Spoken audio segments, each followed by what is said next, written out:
The Tragedy of Armero, 1985 Eruption of Nevado del Ruiz by Deborah Orenge.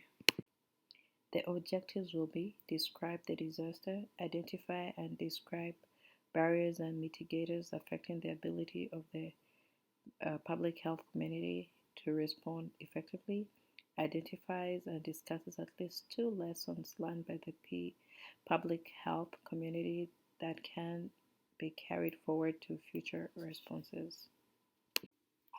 On November 13, 1985, at a little after 9 p.m.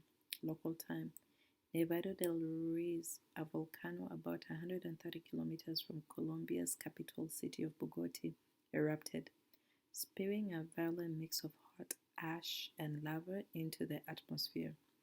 Less than 3 hours later, the earthquake rumbled as mudflows towering nearly 20 meters high swept through the countryside, several villages, and eventually the town of Armero, where it killed 70% of the town's residents.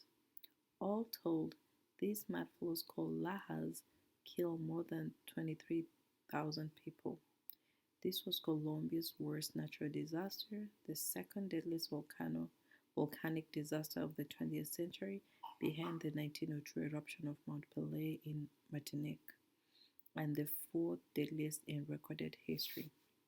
One of the survivors was a 13-year-old Omaraya Sanchez, whose hand was spotted protruding from a pile of debris. Rescuers cleared much of the debris from around her, but they realized that her legs were trapped beneath the collapsed roof of her house, and they could not pull her out without severing them.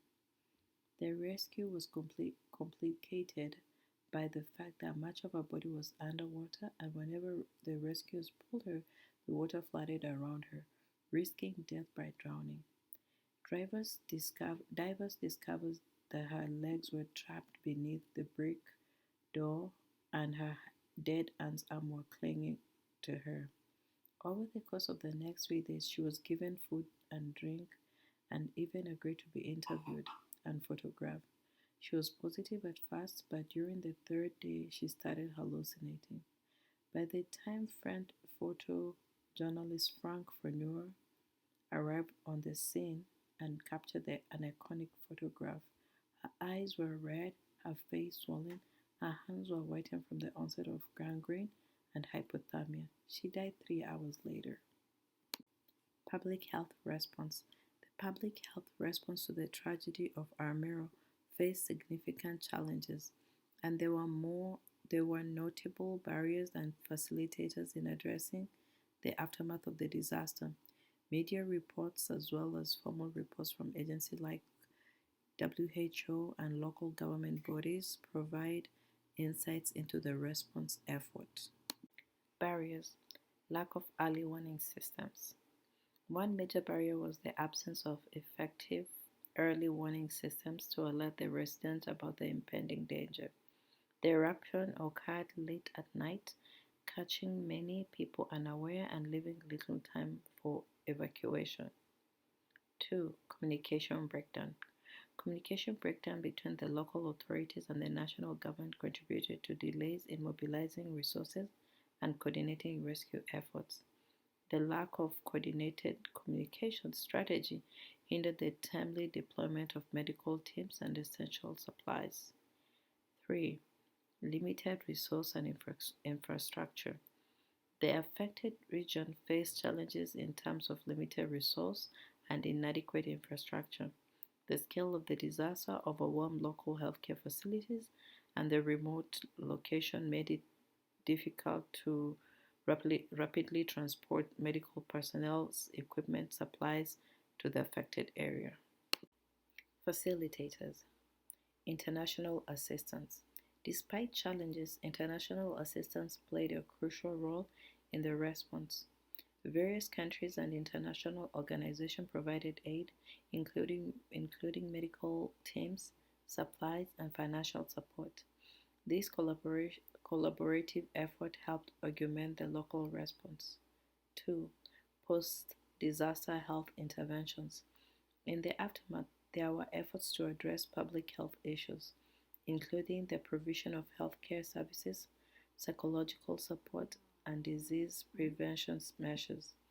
These interventions aim to mitigate the impact of injuries, trauma, and potential outbreaks of diseases in the affected population. Lesson learned: Importance of early warning systems.